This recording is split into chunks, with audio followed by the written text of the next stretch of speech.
आपल्यासोबत आहेत. अमितजी, तुमचंही स्वागत. आणि राष्ट्रवादी काँग्रेसचे प्रवक्ते विकास पासलकर सुद्धा आपल्यासोबत जोडले गेलेले आहेत.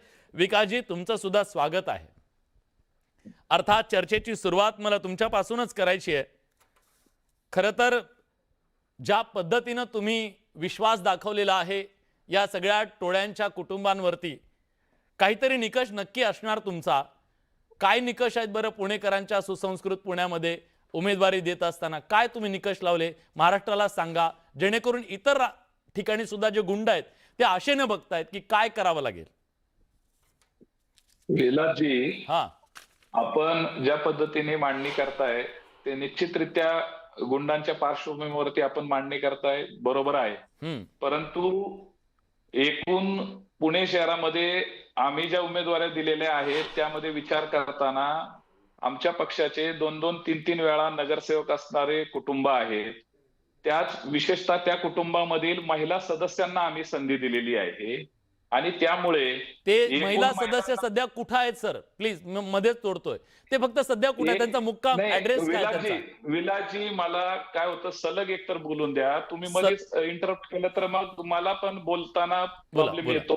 महिला सदस्य कौटुंबिक वादामधून काही घटना घडल्यानंतर आज त्या सदस्यांना किंवा कुठल्याही विषयामध्ये जर त्यांना न्यायालयीन प्रक्रियेमध्ये किंवा पोलीस यंत्रणेमध्ये जर त्या असतील तर त्या कौटुंबिक वादामध्ये निसर्ग नियमाने त्यांनी ज्या त्या ठिकाणी उमेदवाऱ्या लढवून त्या ठिकाणी प्रतिनिधित्व केलेले ज्या अंधेकर कुटुंबाबद्दल आपण बोलतोय, त्या कुटुंबामध्ये एक वेळेस पुणे शहराच्या महापौर म्हणून सुद्धा त्या कुटुंबाने प्रमुख या पुणे शहराचं प्रतिनिधित्व केलेलं आहे, वत्सलाताई अंधेकरांनी. आणि त्या नागरिकांचे प्रश्न सोडवण्यासाठी त्या मतदारसंघामधील एक स्त्रिया, त्या कुटुंबामधील अनेक स्त्रियांनी प्रतिनिधित्व करत असताना तिथल्या लोकांचे प्रश्न सोडवलेले आहेत.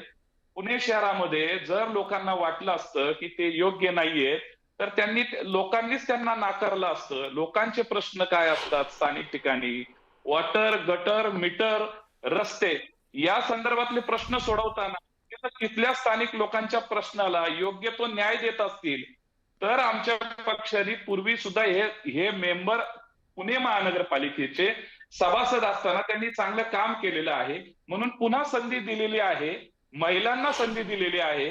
त्यामुळे आपण जो विचारलेला प्रश्न आहे की त्या संदर्भामध्ये आमच्या पक्षाने जिथं जिथं संधी दिलेली आहे, अनेक आज वेगवेगळे राजकीय पक्ष प्रत्येकामध्ये ह्या थोड्या बहुत गोष्टी असतात, परंतु कुटुंबामधील महिलांना संधी देणे, त्यांचा नैसर्गिक नियमाप्रमाणे त्यांना राजकारण समाजकारण करू नये का त्यांनी? नाही, केलं पाहिजे सर, केलं पाहिजे. मुख्य प्रवाहात ते आले पाहिजेत. फक्त एक गोष्ट, तुम्ही आता बोलत असताना तो काळा कपडा घेऊन पोलीस जेव्हा त्याला बांधून आणलं होतं ना, तो दाखवा. मी पीसीआरला विनंती करतो, महाराष्ट्राला थोडं दाखवूया ना. हा, हे दृश्य दाखवा. इथं फुल स्क्रीनवर दाखवता आलं तर मी थोडं वर्णन करतो त्याचं. महाराष्ट्राला कळलं पाहिजे ना की राजकीय आरोपाच्या खाली आहे काय केलं बाबा ह्या प्रताप यांनी, किती याच्यावरती गुन्हे आहेत, हे महाराष्ट्राला कळलं पाहिजे ना. दाखवूया आपण हे दृश्य. इथं हा बंडू अंधेकर आहे. महाराष्ट्राचं थोडं जनरल नॉलेज वाढवण्याचा प्रयत्न करतो. कदाचित पक्षाला माहीत नसेल तर पक्षालाही थोडं आपण जनरल नॉलेज सांगू. हा बंडू अंधेकर आहे, ह्याची टोळी आहे आणि याच्यावरती जवळपास 25 पेक्षा जास्त गुन्हे आहेत. राजकीय आरोप असावेत, जसं काही तो आंदोलन करत होता आणि त्याच्यावर गुन्हे पडले, हा जो साळसूतपणाचा आवाहनला जातोय ना, असं नाहीये. हत्या, अपहरण, खंडणी, जे म्हणाल ते हो तुम्ही, फक्त जे काय असेल समजा, जे काही गुन्हे असतील सगळे आहेत. आपल्या नातवाची खांडोळी केली आहे आणि त्या आरोपाखाली ही व्यक्ती जेलमध्ये आहे. जेलमधून बघा ते बांधून सगळं आणलं, अशा पद्धतीने पोलिसांनी आणलं.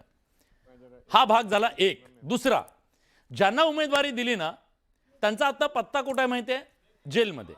का? त्याच हत्येच्या प्रकरणामध्ये त्यांना सुद्धा अटक आहे आणि ह्या सुद्धा जेलमध्ये आहेत. आता ह्यांना उमेदवारी दिली आहे. काय सांगितलं आता प्रवक्त्यांनी? वैयक्तिक वाद होता, हे होतं, ते होतं. ही दोन रायव्हली आहे, टोळ्यांमधली रायव्हली आहे आणि ह्या टोळ्या चालवत आहेत. पोलिसांना एक फोन केला असता, सगळ्या पुण्यात नाही सगळ्या महाराष्ट्रात माहिती आहे की प्रमुख टोळ्या कुठल्या आहेत. मोक्का अंतर्गत त्यांच्यावर कारवाई 3-3 मोक्का. हे इतकं झाल्यानंतर जो साळसूतपणाचा आवाहनला जातो की त्यांच्यावर आरोप आहे ते सिद्ध झाले नाहीत. राजकीय आरोप नाही आहेत, महाराष्ट्राला हे माहिती आहे आणि सांगायला हवं. हे मोकाचे आरोपी आहेत, हे टोळ्या चालवतात, खंडन सगळं आहे. पोलिसांचं रेकॉर्ड आहे. ज्या पोलिसांवर कायदा सुव्यवस्थेची जबाबदारी आहे ना, त्या पोलिसांच्या समोर आज हे जर उद्या सभागृहात जात असतील, सॅल्यूट मारायचं का? हे आज जे बोलतोय ना, हे आज पुणेकर बोलू शकत नाही. त्याचं कारण आहे दहशत. आणि मग आम्ही जी मला प्रश्न तुम्हाला विचारायचा आहे, त्यांनी दिलं, त्यांचं समर्थन त्यांनी केलं. पुणेकर काय करायचे ते करतील. ते म्हणतात निवडून देतात, ते पुणेकरांचे प्रश्न सोडवतात, ते सगळं.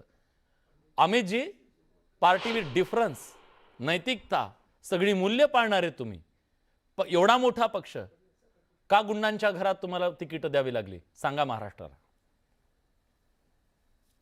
खरं तर संपूर्ण महाराष्ट्रामध्ये आता निवडणुकीचं वातावरण चालू असताना अशा प्रकारच्या अनेक गुंड प्रवृत्तीच्या लोकांना आणि ज्यांच्यावर गुन्हे दाखल आहेत अशांना काही भागात, काही ठिकाणी तिकीट दिली गेली आहेत. आणि आत्ताच माझ्या आधी माझ्या त्या राष्ट्रवादीचे प्रवक्त्यांनी जे सांगितलं की इंटरनल वाद, इंटरनल गोष्टी आणि इंटरनल अनेक घटना या गुन्हेगारांच्या बाबतीत घडत असताना ज्यावेळेस त्यांना तिकीट्स इंटरनल म्हणजे काय सर, ते एकदा महाराष्ट्राला सांगा. दोन टोळ्यांच्या मधलं युद्ध हे इंटरनल आहे का? इंटरनल असतं का? इंटरनल काय कळलं पाहिजे. तुमच्याकडे शब्द प्रभू आहेत तुम्ही. त्या भागातल्या ज्या टोळ्या आहेत त्या ज्यावेळेस एकत्र त्यांच्या वादासाठी त्या भागात सक्रिय होतं आणि सक्रिय झाल्यानंतर अशा प्रकारच्या टोळ्या ह्या सगळ्यांनाच माहिती आहेत. पण माझं यातला प्रामाणिक मत मी सांगतो, प्लीज. पार्टी विथ डिफरन्स या सगळ्या गोष्टी करत असताना आज भारतीय जनता पार्टी खऱ्या अर्थानं काम करत असताना आज अनेक जी लोक आहेत जी खऱ्या अर्थानं आज भारतीय जनता पार्टीमध्ये काम करतात आणि काम करत असताना आज प्रामाणिकपणे त्या उमेदवाराचं चारित्र्य आणि त्या उमेदवाराच्या सगळ्याच गोष्टी तपासल्या जातात. पण अनेक ठिकाणी अनेक वेळा अशा गोष्टी घडत असतील आणि घडतायत. मगाशीच त्यांनी सांगितल्याप्रमाणे आंदेकरांना जरी प्रवेश त्या ठिकाणी तिकीट दिलं गेलं असेल, त्या राष्ट्रवादीमधनं दिलं गेलं असेल, पण हे दिलं गेलं असताना त्या कुटुंबाच्या पार्श्वभूमीमध्ये आज आपण पाहिलं असेल त्या कुटुंबामध्ये पण एक महिला त्या ठिकाणी महापौर म्हणून त्यांनी काम केलेलं आहे. आणि आज त्या ठिकाणी त्या काम करत असताना त्यांनी चांगल्या पद्धतीने काम केलंय.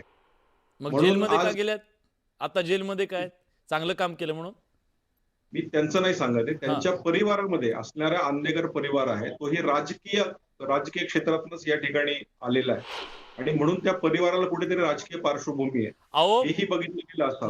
माझे खापर पंजोबा राजे होते आणि मी खुनी असेल तर तुम्ही मला देणार आहात? मी गँगस्टर आहे, देणार आहात तुम्ही मला? लक्षात घ्या की आज त्या ठिकाणची राजकीय परिस्थिती येस एक्झॅक्टली आलात मुद्द्यावर.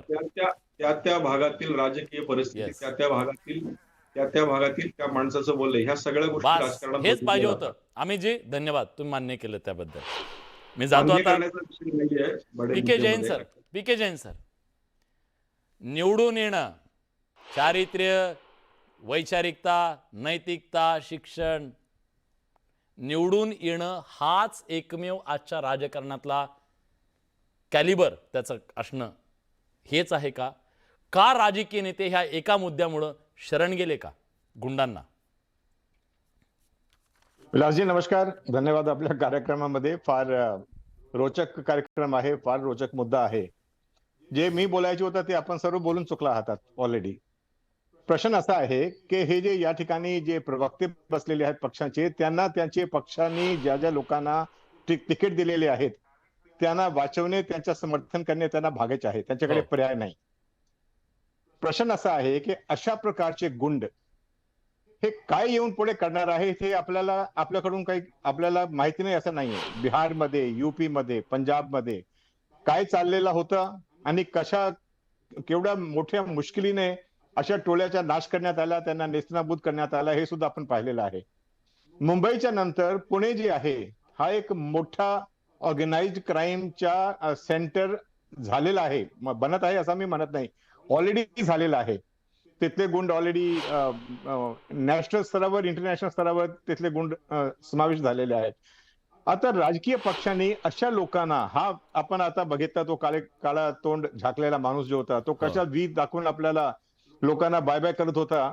म्हणजे आपल्याला लाज वाटत नाही या पक्षांना.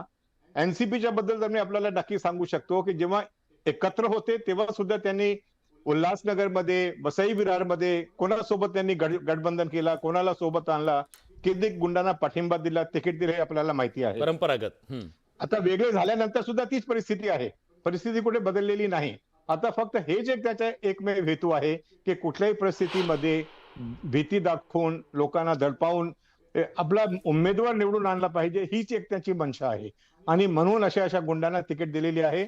मी आपल्याला आज भविष्यवाणी करू शकतो की पुण्याचा जो थोडाफार ऍडमिनिस्ट्रेशन काय राहिलेला असेल, जरी राहिला असेल तर तो सुद्धा धरातला जाईल. अशा प्रकारचे कॅन्डिडेट झाले. उद्या हाच माणूस, हेच गुंड, याच गुंडाची आई किंवा बहीण किंवा पत्नी हे पुन्हा मंत्री झाले तर आपण बघा काय होणार आहे. म्हणजे कोण त्याच्यावर हात घालणार? त्यांना मोकळा रान मिळणार आहे आणि हे या राज्याचा एक दुर्भाग्य असणार आहे. नक्कीच सर. विलासजी, कुंभार सर, का टीका करता हो तुम्ही? सातत्यानं गुंडांना घेतलंय ह्या पक्षात आणि हे ते शुद्धीकरणाचा कार्यक्रम चालू आहे, मुख्य प्रवाहात आणतायत त्यांना. एक प्रकारे गुंडांची संख्या कमी होणार आहे पुण्यातली. काय हवंय तुम्हाला अजून? सामाजिक कार्यकर्ते तुम्ही, हा तुमची हिंमत होते नाही, आज खरं सुद्धा? तर आमची हिंमत होते, कारण आम्ही आता म्हणजे आता कुठल्या वाटेवर हे कळायला मार्ग नाही. परंतु एक दोन गोष्टी या दोन प्रवक्त्यांनी सांगितल्या. गुन्हेगारीला इतिहास आहे, त्याला परंपरा आहे, म्हणून मग दिलं तर बिघडतं कुठे.